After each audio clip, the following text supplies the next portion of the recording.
after crossing over the new year, what next? And so, wise Christian living in the new year. A story is told of two monks. Two monks were walking. And monks are people who have taken vows to abstain on some things in life. And one of the things they abstain from, these men, is women. And so two monks were walking in the evening. And as they approached the river to cross, and it was getting dark, they found an old lady. And the old lady asked, "Young man, can you help me cross the river?" And the older monk looked at the younger one and looked at the lady and was like asking himself, doesn't this lady know that we are monks? Can she see? And knows the vows that we have taken. And so without saying a word, the older monk crossed the river. And the younger one followed him. And after crossing, the younger one remembered and said, "It's getting late. What if anything happens to this lady?" He crossed back, carried the lady across the river, and left her there and proceeded. And they walked for like 2 kilometers without talking. The older one ahead and the younger one following.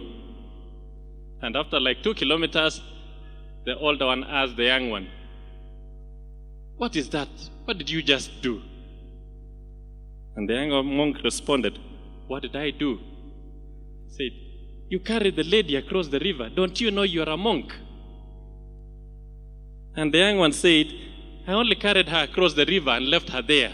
What is this that you have done? You've picked the lady from where I left her and you've carried her for 2 kilometers. Don't you know that you are a monk?" Wise Christian living in the new year. After crossing over the new year, now we need to ask God to guide us and to grant us wisdom on how to live in this new year, because a lot of issues will come along our way and we will need to make serious decisions sometimes. Why wisdom? Because wisdom is critical. We need wisdom. We need wisdom in our relationships. So we need to be wise even as we cross over to the new year and engage the activities of the new year. We need wisdom in our careers. For those who are choosing careers, you need wisdom on what to choose. We need wisdom even in executing the careers that God has given to us. In our businesses, we need wisdom on the kind of business to engage in and the kind of businesses that we need to keep away from. We need wisdom. Even in our conversation, we need wisdom. The Bible in Ephesians chapter 4 verse 6 says, "Let your words be seasoned with grace." We need wisdom even in our conversation, so that what we speak, our words, will build others up. Ibrahim Hussein, in his playbook entitled Kijeketile, said, "Mtu huzaa neno, na neno likawa kubwa, na mwisho likaja kumumeza yule aliyezaa." So the words that we speak, we need wisdom even in what we say in this year.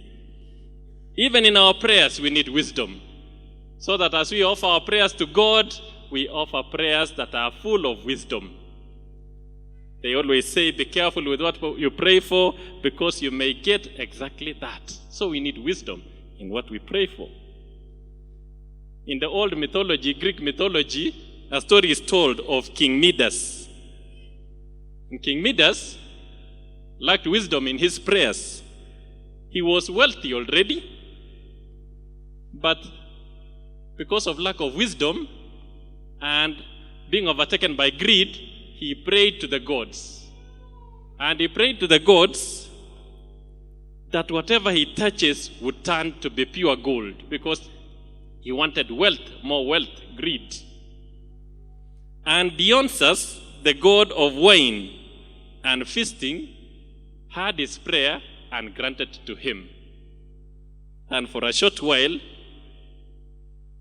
Midas rejoiced, because his prayer had been answered. And everything he touched turned to pure gold.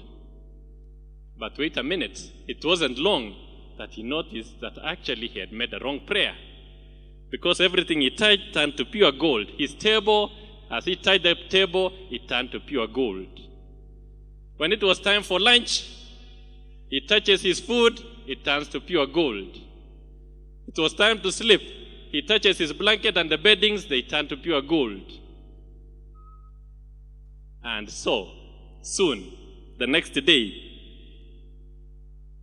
he extended his hand to shake the hand of his lovely daughter, and the daughter turned to pure, lifeless gold. His prayer was answered, but he noticed that kumbe I had made a wrong prayer. We need wisdom even in our prayers. In the passage at hand, we encounter an interesting story, an old story with great lessons for the new year. In this story, Nahash, the king of the Ammonites, dies in verse 1. And when the king dies, David, who was a neighbor, found it wise, and it is good discipline anyway, that when your neighbor loses a loved one, you have to go and stand with them. And so David writes a condolence letter, a message of condolence, and sends to Hanun, the son of King Nahash, who was coming over now after the father had died. And he says, Paul, son, for the loss of your dad. And he sends his messengers. NIV talks about a delegation. Says he sent his delegation, a group of messengers, to take the message to Hanun that sorry for what happened. And he gives the reason for doing that. In verse 2 and 3, he says his late dad was nice to David. So David was right to send a message to them because the dad, who was the king, Nahash, was nice to David. And unfortunately, upon receiving the message, Hanun listens to a group of advisors who are around him. And his friends tell him that you think David is sending an innocent message? No, these guys are no ordinary people. These are no ordinary delegation. These are a group of spies. David is spying on you. He has no good intentions for you. Even at this time of mourning, he has no good intention. He wants to spy in your country. And so humiliate them and send them back. And so the messengers were humiliated, and David's message of condolence was returned to the sender. And David, upon listening that his message was rejected and his delegation humiliated, he didn't take that lightly. He sent a message to his delegation that please don't come home. Stay in Jericho until your beard is fully grown. In fact, the history narrates that it was not all the beard that was shaved. Half of the beard was shaved. If it were all, there's no big deal. I think they would just walk in. But it was all the beard, it was half of the beard shaved. And remember, the Israelite men were keeping long beards. So half of it and half remains is quite a shame. And not just the beard, but also their clothes were cut in the behind. I will use New American Standard Version. The New American Standard Version says it does it at least lightly, not as sharply as NIV, but at least some kind words here. It says, so Hanun took David's servant, shaved them, and cut off their garments in the middle as far as their hips, and sent them away. So the garments were cut at the back and were sent away, exposed and shamed. Verse 5 talks about that certain men were sent by David to meet them, for they were greatly humiliated. David sends a message, a group of men, to go and meet these guys, the envoys, the delegation, to console them and tell them, stay in Jericho, don't come home so that your children will not see you this way, shamed and humiliated. Stay in Jericho until your beard grows. In verse 6, Hanun, realizing that something is wrong, now starts realigning himself. NIV says, when the Ammonites realized that they had become a stench in David's nostril. They knew that what we have done, and knowing David and his war, his battles, they knew he's not going to take this lying down. So battle is brewing. In fact, it says they were a stench to in David's nostril. And so they realigned themselves. The Ammonites go to the Arameans and ask for support, reinforcement. He draws alignment with the neighbors so that they would be ready for the battle that was going to come. And David, with a lot of pain of what had happened to his delegation, summons his right-hand man, Joab. David and Joab were close friends. Though the other one was the boss, but they were close friends. And Joab was a commander in David's army, knew the standards that David had set. And so when David calls Joab and gives him firm instruction that my men have been shamed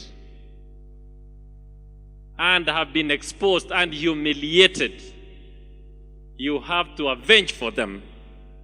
He gives him firm instructions that arrange the army, go to Hanun, go pay for the humiliation of my envoys. Joab, upon noticing that David is taking this thing seriously and the battle is going to be hard and tough because he knows the Arameans and the Ammonites are combining forces so as to attack them, Joab turns to another close friend of his. And it happened that this close friend of his is his own blood brother named Abishai. And so he turned to Abishai and tells him, now we are going to divide the army into two because there are two forces coming and are strong. But it is a brother for a brother now. When the battle on your part rages and the enemies take you hostage, you can be sure that I'll come for you as my brother. And when it turns out that on my part the enemies are so strong and I'm overpowered and taken in, I can count on you to come for me as my blood brother and as my friend. And verse 9 to 15, the battle was executed within a day, and the Arameans and the Ammonites were sent back. But this did not end.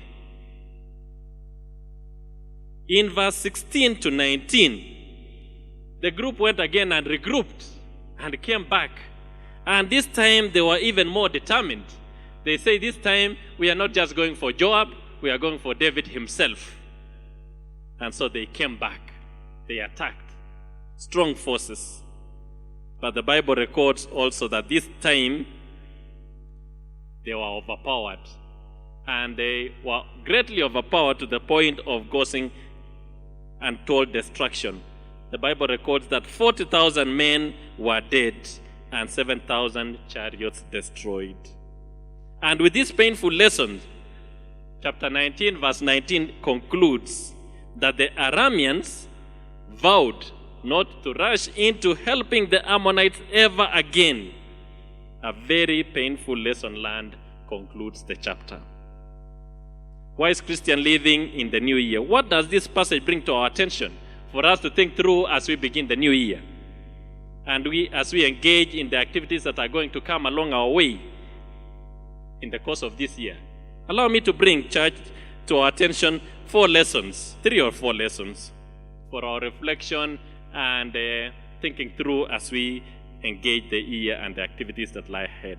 Number 1, let us learn to carefully scrutinize any advice we receive before implementing it. This passage teaches us a simple lesson. Let us carefully learn to scrutinize any advice we receive before implementing it. Listen to verse 3. Verse 3, an advice is given. The Ammonite nobles said to men, the Ammonite nobles said to Hanun, do you think David is honoring your father by sending men to you to express sympathy? Haven't his men come to you to explore and spy out the country and overthrow it. The passage begins, and immediately an advice is given by some men to the king.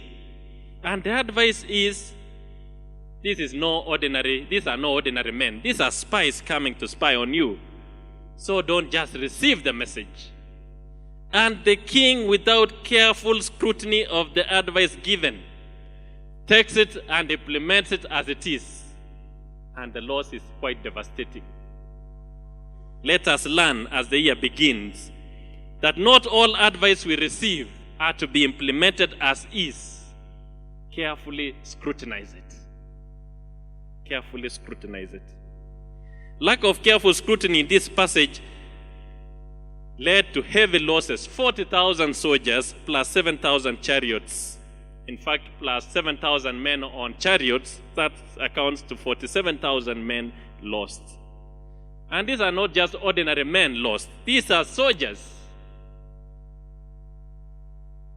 These are loss of breadwinners to their families. These are loss of friends. These are loss of trained soldiers who are going to protect the country. According to the Associated Press report in 2007, it gives a report that in the US, an average soldier costs $17,500 to equip. One soldier, $17,500 to equip. That translates to 1,750,000. And one chariot, according to the Roman history, to get one chariot, it would cost somewhere around 9 months' wages for a Roman soldier. So it was not an easy thing. In one day, to lose all this because of a careless advice that was not carefully scrutinized, taken and implemented, is a great loss and quite devastating.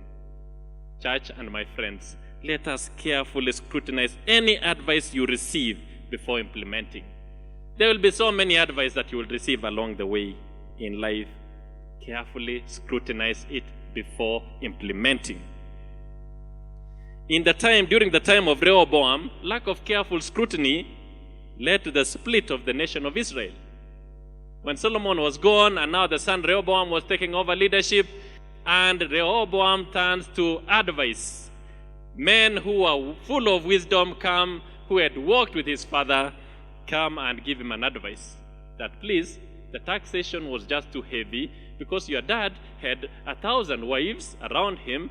It was so heavy to tax the populace to finance his lavish lifestyle. Please cut down on the cost of taxation and the people will submit to your leadership. Without careful scrutiny, Rehoboam turns to his age mates, young men who did not have a lot of wisdom. And the young men tell him, go tell those old men that my daddy's waist, my small finger here is thicker than my daddy's waist.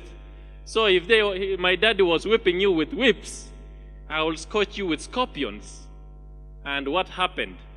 Because of lack of careful scrutiny, the nation was split into two. Brothers and sisters, members of this great church and Christians universally, let us carefully scrutinize any advice we receive before implementing. Lack of careful scrutiny of advice given by friends has led to countless losses.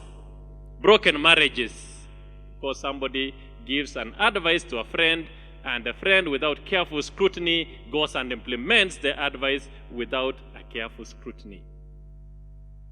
Loss of marriage, broken marriages. Broken of relationships that were once very promising. Relationships developing among us young men and women and encouraging, and people think that this is going to yield something positive in the society. Because of lack of careful scrutiny of advice given, somebody is told, your girlfriend is a witch doctor. And seriously, you listen to it and you go and say, away with this relationship because you are a witch doctor. Broken relationships. Because of lack of careful scrutiny, there have been so many careers that have been killed.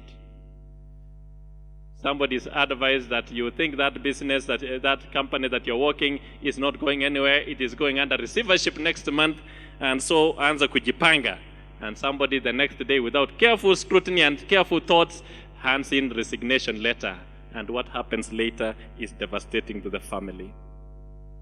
Let us learn to carefully scrutinize any advice we receive before implementing. It has even led to loss of life in extreme situations.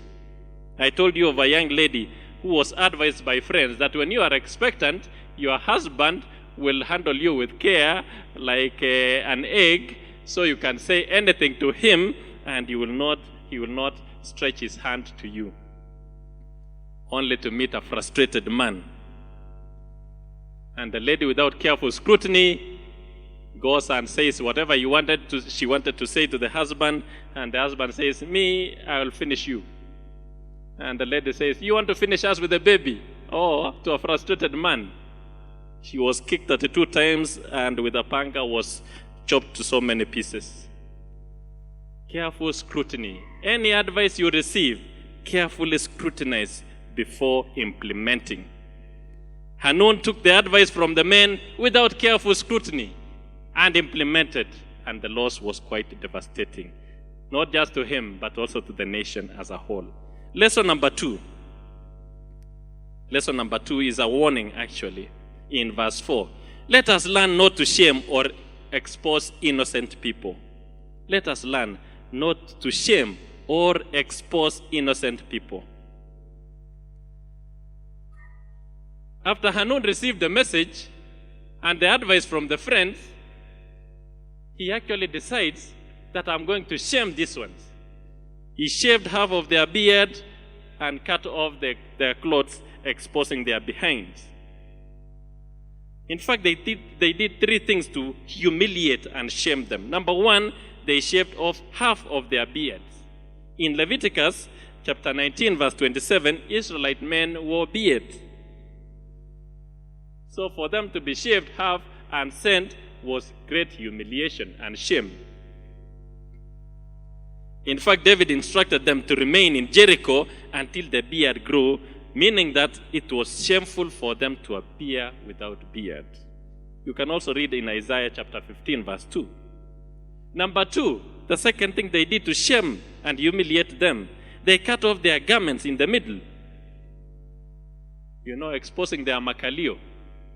Cut off the garment in the middle and then send them away. Very, very humiliating and shaming.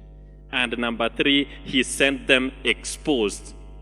Sending them exposed means that an executive order was given that nobody should help them. If they pass by your place, don't extend a lasso for them to cover their behinds.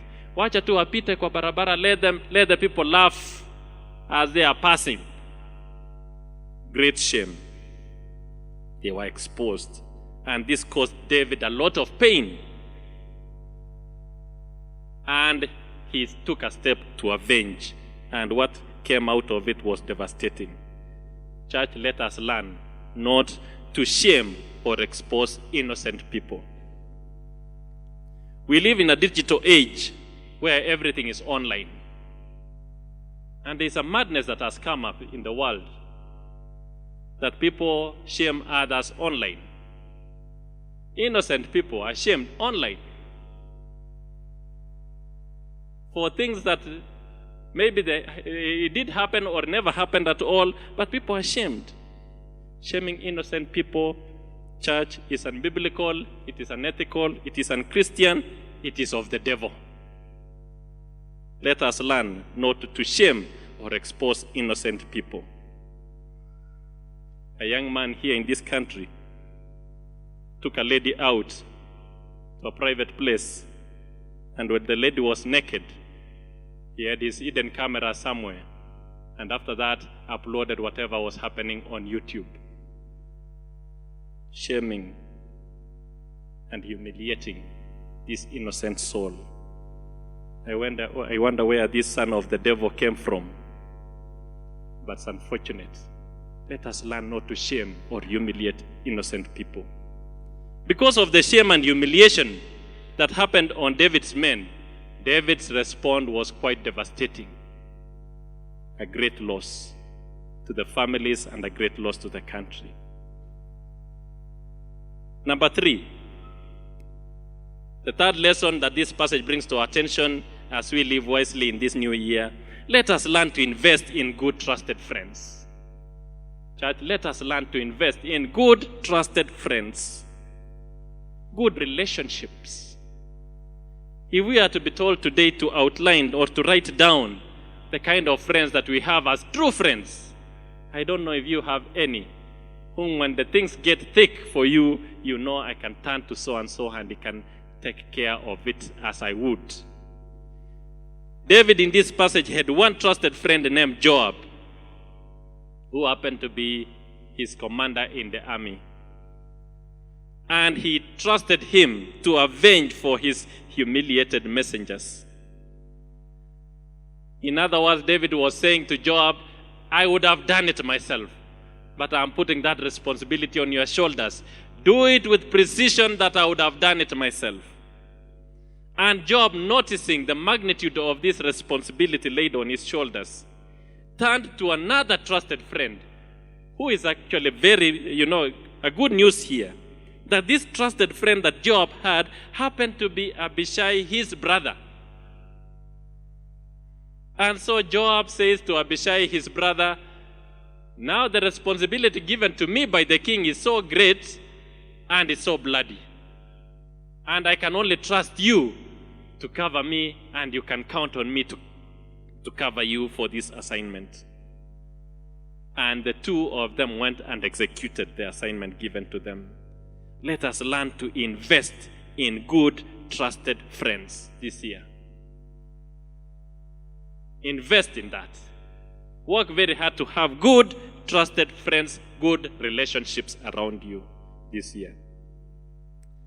Nurture good relationships with people around you, because good, trusted friends make good business partners. If you are thinking of business, the people whom you can engage in business with are good, trusted friends, because they cannot backstab you. Good, trusted friends make good family friends.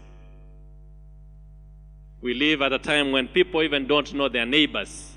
Let us learn this year. Let us step out this year and invest in good, trusted friends.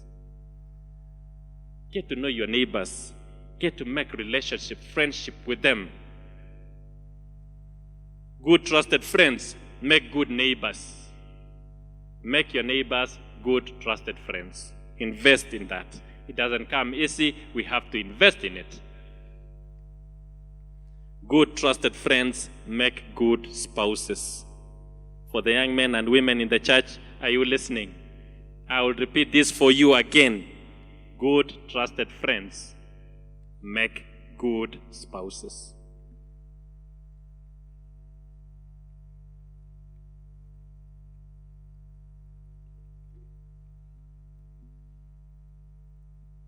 So we have to invest in that, good, trusted friends. You don't get on Facebook and pick some feces there and bring him to the church here and you say, I want to marry this one. Invest good, trusted friends because they make good spouses. Are you listening? I repeat this for the young ones. Good, trusted friends make good spouses. I will repeat to you privately in our meetings. May God help us to learn to invest in good friends, trusted friends. Joab invested in his brother, Abishai. He became a good, trusted friend and was his blood brother. David invested in Joab, who was his army commander, and he was a good, trusted friend. I pray that God this year will help us, that out of our families would flow rivers of good, trusted friends between parents and children. So that when a child has an issue, he or she knows that I can talk to my dad about this issue without any difficulty. And I can tell him anything. And he will take it with the heaviness that I would expect a dad and a friend to take it. Let us invest. Because if we have good, trusted friendship within our families, a lot of evils that we see in the society would diminish. A lot of problems that we see of homicides is because there is no investment in good, trusted friends within a family. Let us invest in good, trusted friends within our families this year. So that you don't just introduce your spouse as Mama Watoto. You say, this is my friend, and she happens to be the mother of my kids. Or this is my friend, and he happens to be my son, second born. Let us invest. It doesn't come easy. We have to invest in it.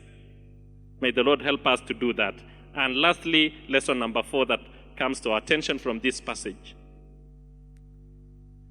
Let us be careful not to jump into any bandwagon before giving a second thought. Let us not jump into any bandwagon without giving a second thought. The Arameans jumped into the Ammonite bandwagon without a serious consideration. It is the Ammonites who have cooked their own issues with David, and then they turned to Arameans. And Arameans, without asking that where was it, how do we come in on this matter? It is your issue with David. How do we come in? Without careful scrutiny, they say, fine, we'll draw alliances with you. And they got in. And the loss was quite devastating. Before they made these statements in verse 19, these are their own words. These are their own words. These are their own words. They are not mine. I'll read you what they said. In conclusion, what they said.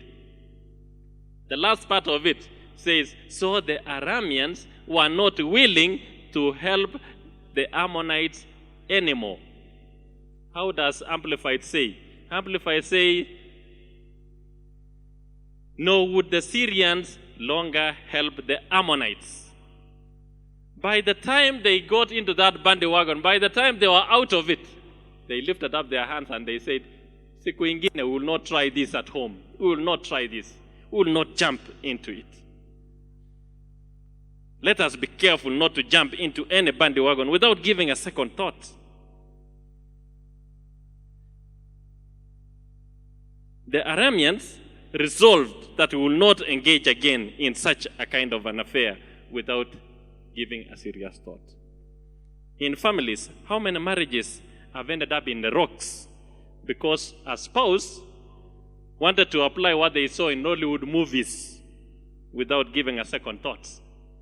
That is this a reality or just a play in a Nigerian movie? That this is how to get hold of your husband, to make sure that he will not leave home. This is what you do. They go and implement without a careful thought. And the result is devastating. In business, how many men and women have suffered huge losses because of jumping into some juicy business deal without giving a second thought?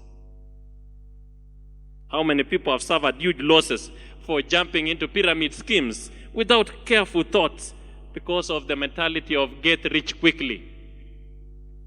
You don't ask, is this thing for real? You don't inquire, you don't invest in time to research. And the results are devastating. Let us not jump into any bandwagon without giving a careful thought. As students who are going back to school, how many students have suffered great losses because of engaging in activities that they know nothing about? Some people are planning for a strike and you join in, and soon you are out together, and it is said you are the master plans, you are kicked out of the school. You suffer great losses for the things you had nothing to do about. As citizens of this great nation, how many citizens are serving jail sentences, jail terms, for having joined demonstrations they knew nothing about? Just see a bunch of people moving in the streets and you say, wacha niingie nitajua mbele mbele what is going on.